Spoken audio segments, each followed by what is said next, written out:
Well, welcome to our book club, where today we're going to be talking about the art of returning to love and specifically the three universal fears that all humans have. Because this this process that's outlined in this book, this is the paperback version that you can get on Amazon. Links are in the above the video. You can also get a free version. I'll also be reading from that.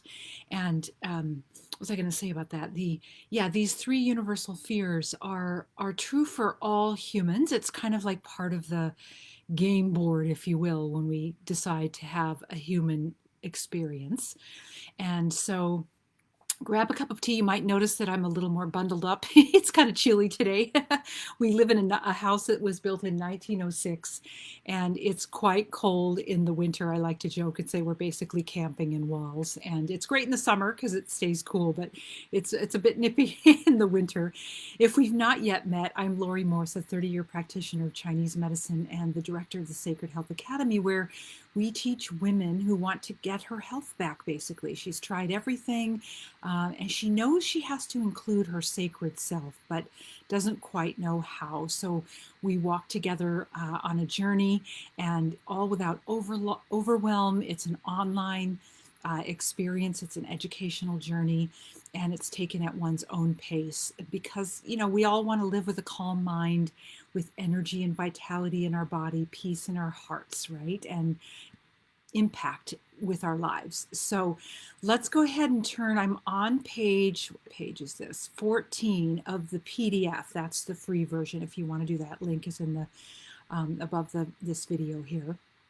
So basically, all human beings, whether it's conscious or not, it creeps up into our consciousness, here and there throughout our lives for sure.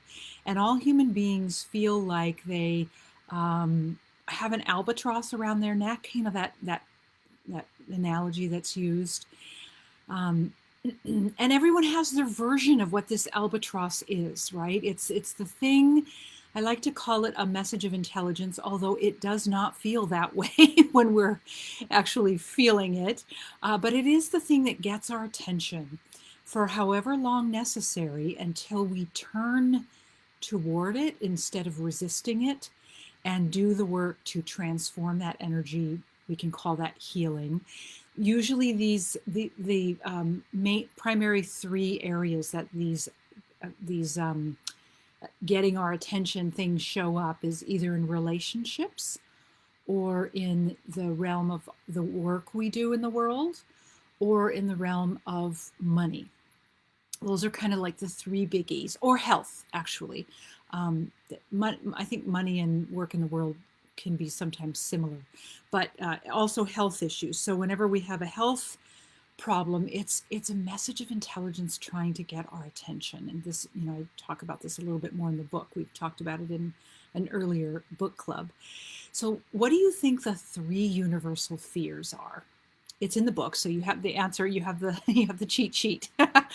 There's no test, so that's good. But the first one is abandonment. Almost everybody has, it. For some people, it's obvious, like their mother left them when they were a child, or a love abandoned them when they thought things were going well. Those are the obvious ones, but honestly, the first wound, or the primary wound for every human being, is our disconnection from our source of life. And so in that disconnection, we feel quite abandoned. So that's like the underpinning of all other abandonment issues. And so, oftentimes we, on a soul level, we say, I really, really want to heal abandonment. So we might set ourselves up to have an abandonment experience, or more than one abandonment experience, so that it gets our attention, so that we can't help but notice that abandonment is in our face, right?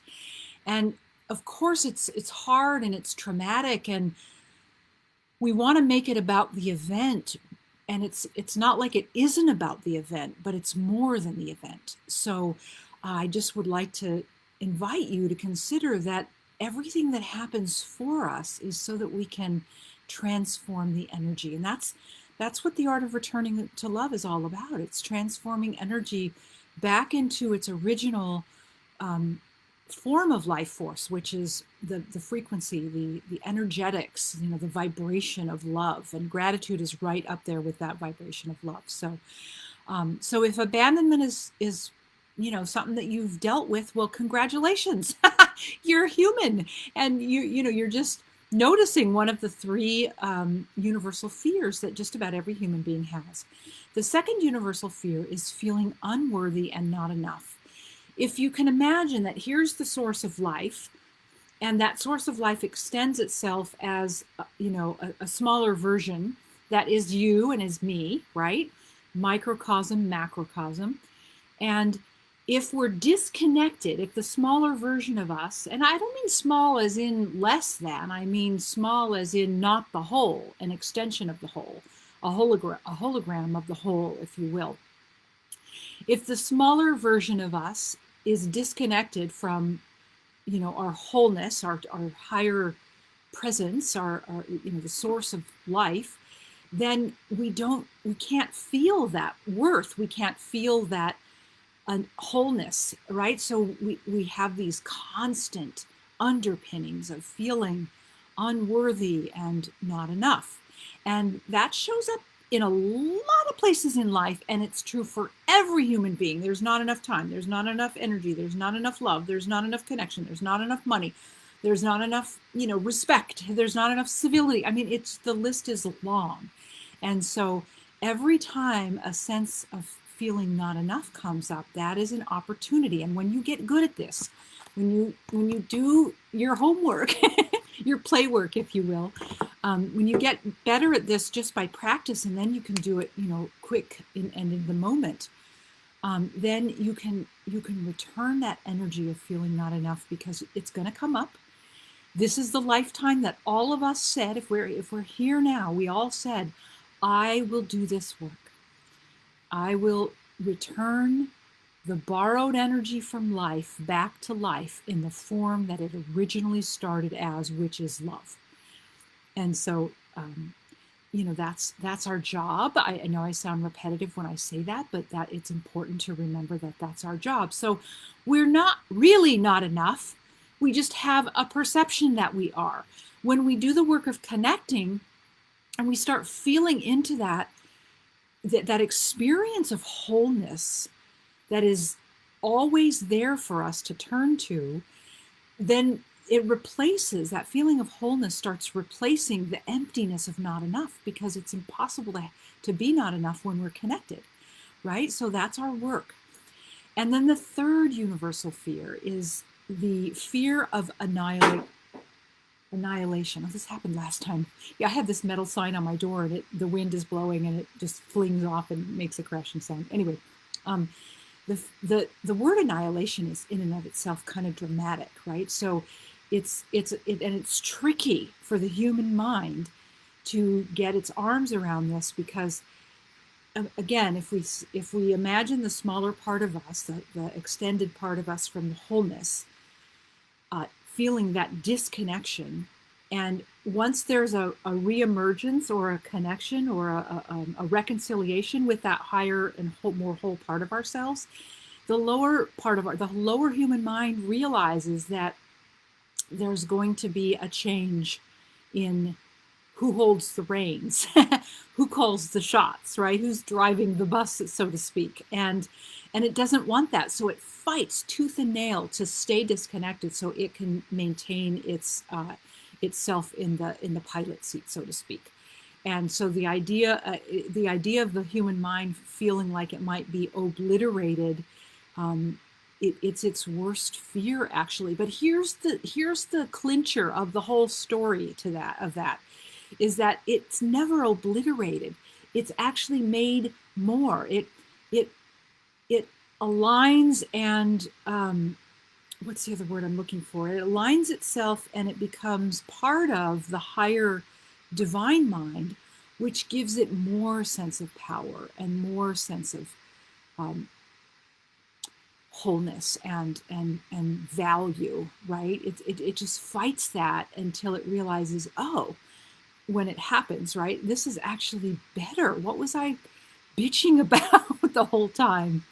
So It's understandable that the mind feels this way, because the definition of annihilation is complete destruction or obliteration, and this is like a major fear of the lower human mind. But that's not the only definition. There's another definition, which it comes from a physics, a definition out of physics, which is the conversion of matter into energy, and vice versa, right? So especially the mutual conversion of a particle and an antiparticle into electromagnetic radiation. Now, what does that all mean? Honestly, and this is gone over in the book, is it means that when this is what it means to return energy to love. This is the exact definition: is that we notice um, a fear or a stress point, which is very common in a human experience, but it's not all of who we are. It's not the higher truth of who we are. We notice it. We invite light to transform the nature of the energy, and then it gets fed back to us in a higher serving form. So you know this from the laws of thermodynamics. Energy never goes away per se; it just transforms itself. So this is the exact meaning of returning energy to love, and it's nothing short of modern day alchemy. And this is what we're supposed to be doing. All these, Aladdin's lamp, and the alchemy of metal, base metal into gold, and all these things that we've sort of been prompted with over centuries. We're here now in order to make sense of it and to make use of it, right? This is what it means to awaken into wholeness. We take this upward gaze as, from this lower part of ourselves, this extended part, and go, oh, I see now. But we have to keep looking that way. Most of us are distracted with all the happenings, the world happenings and the life happenings, and it's understandable. They're very enticing and seductive to get our attention, constantly get our attention for. So, but it's my job, like this is my mission, is to bring it to the attention of every human being that this is our design, is to is to have this upward gaze so that we can actually see more of who we really are. And this is true for every human being. It transforms everything that's happened in the past, everything that's currently happening that doesn't feel like it's aligned with a higher truth.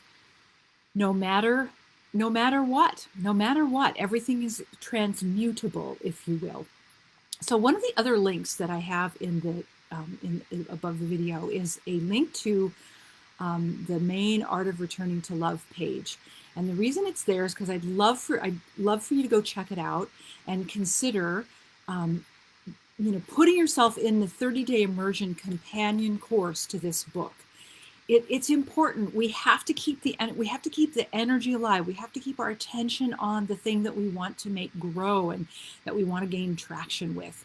And just reading words on a page is great because it sort of opens up our awareness, but it doesn't make the changes. So we have to place ourselves in situations where we're constantly remembering, we're constantly practicing, we're being held in a sacred space, we're in community with like-hearted people who are working this, right? This is the most important thing a human being can do with their life. Everything else, whatever impact they make in their personal life, in their family, community, and world way, it has to come from this place. If it doesn't, we just keep recycling the energy. I am talking about creating a redesigning and rebirthing and what's the other word? It's another R word. I use it all the time. Anyway, it's about literally recreating anew. And we have the capacity to do that because of that upward gaze, because the part of us that's whole and already has the design and the blueprints for health and wholeness and ease in our mind, body, and life, and abundance, and love, and expression, and success, it lives here. And then when that upward gaze happens and we start activating it in our own cells, because every cell of our being has the same um, microcosm that lives in this macrocosm, we just have to get out of our own way. So if you go visit this page, The Art of Returning to Love, it kind of lays some of this out, but I'm inviting you to say yes to yourself. Start the new year off with a devotion to your own mind, body, and life, to just simply become better and better over the year of 2022 at returning the energy that comes up, that triggers you, or gives you a charge, or makes you feel resistant or sad, or any of the things that stop you in your tracks, whether it's small, medium, or large. This is the way to transform that, and become, and by this time next year, you will be pretty good at this, better than pretty good. It'll be a little two-step forward, one-step backish, but that's okay. You're still moving forward. You're still gaining ground. You're still building momentum. So if you have, how might you know, and this is on the page if you go visit it, but, a couple of the ways that you might know that this is definitely worth you considering is if you have any health problems and you've tried most, if not all, the things, and things still aren't budging. That's a clear sign, especially if you have anything chronic. We kind of think that we are supposed to adapt and live with things like sinus problems, gut issues, sleep, poor sleep problems. There's a list as long, any number, any type of pain, all those things we think, oh, well, that's just the way it is, especially in the second half of life. And I'm here to tell you that it's not actually the way it is, the way it's supposed to be. It sure seems that way because of when we look out into the cultural current and the advertisements on TV and all that kind of thing. It's like, oh, well, this is just the way it is, but it isn't. It's not our design. That's what I'm trying to tell you. And if we can look in that upward gaze past what we think is all there is, then we'll start being taught and shown, and and we'll start feeling literally what is more of the true nature of who we are. So the other thing is, if you have been feeling, it's understandable, a sense of hopelessness, or maybe you're a little depressed, or you feel some despair for the world. This is a common one that I hear from people. This is a really important step for you to take then, because that energy gets you nowhere good. I know that energy well. I've had to dig myself out of those pits multiple times in my life, and I've finally discovered that those are just signals. They're, again, messages to help me evolve myself past it, right? Not learn to live with it, not just not learn to live with it, but to evolve myself past it and discover what the other side of that coin is. And there's always a third transcendent energy of wholeness when there's two seemingly opposing energies that are sort of rubbing against each other, friction, happy, sad, all the different dualities that we contend with in a life, right? If you have chronic stress or anxiety or a feeling of pressure and tension, and if you consider yourself a worrier, such a common thing, especially for women. If you doubt that life or the world is, your life or the world is going to work out in a good way, you've got to do this work, because you're part of the puzzle. You're a missing piece of the puzzle that actually does make your life and the world work out. That's the course we're headed on, is for things working out better than we can imagine. But we need participants in this movement, right? And we need you to say yes, and to make a decision that you'll be a participant in the movement. That it's not a matter of if, it's a matter of when. And so the question isn't, oh my God, are we going to, blow up as a planet? People love to think that's the way it's going to go, but it's not. Then why not participate in the solution?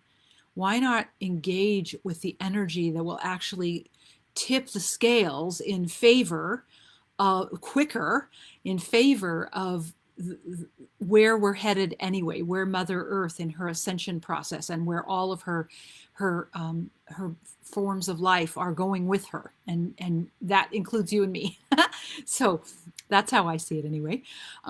Also, if you notice that you have a spinning mind a lot, and it makes you feel like you have to control circumstances maybe even more than you did before, because we all tend to do that.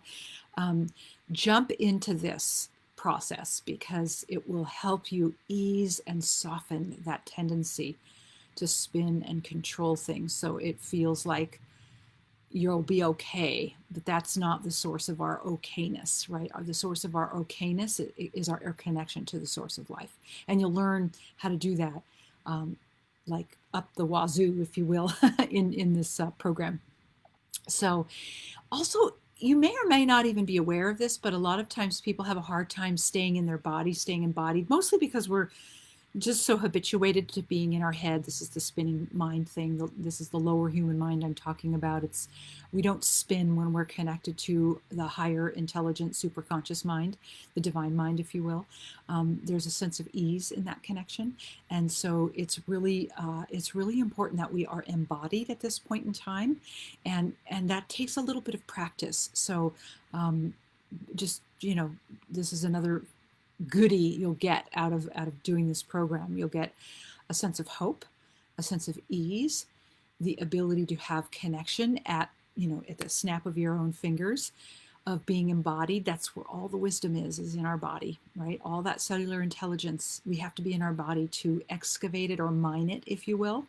So if you have a difficult time connecting to your heart and to others, from a heart perspective versus just a kind of a mental perspective, then this is a beautiful gift to give yourself, which is this mini 30-day kickstart immersion into the art of returning to love. Also, if you're feeling like, what's the point? I don't have that much to offer. I don't deserve anything good anyway, or those feelings of unworthiness that we talked about. You got to say yes to this, because if you can't. Everyone has to dig themselves out of that hole, and I find it's hard to do it by yourself. Like, if you could have done it, you would have done it already, right? I mean, that's how I see it. In the human mind, if our human mind knew how to dig us out of the hole of unworthiness, it would have done it already. If it knew how to dig us out of the hole of health problems and disease, it would have done it already, but it doesn't know how. That's the whole point. So it's the definitive, decisive choice to connect to this aspect of ourselves, this higher self, this higher presence and wisdom and intelligence that is whole. And we know it teaches us how to do this. This is why I'm offering this, is because it's my favorite thing to teach this, right? I know the difference between being in the pit and then coming out into the light of day, so to speak, and feeling that connection and being guided by that connection and receiving solutions from that connection and feeling whole and useful and impactful and access to love from that connection. And that's what is all of our reason for being. So if you don't have it, you got to get it. And, I don't know a lot of people who are teaching this exact thing, but if you get it somewhere else, get it, just get it. But here's a good place to get it too. So that's the invitation to you. So I think I'll stop there. That's a good place to end on, but go visit the page, see if it speaks to you. It's so inexpensive. It's 50% off. It's $44. If, it's less than a manicure, if you will. So let's not let money. That's the reason I actually made it at a price that's so affordable, because there just should be no barrier to entry for saying yes to this. So jump over, say yes, and I will see you in the new year for our continued book club in the art of returning to love. And thank you for your presence. Thank you for being here. Thank you for your time, and thank you for drop your comments, your questions, your ahas, and thank you for whatever amount you're willing to do in terms of your part in returning energy to love. Be well.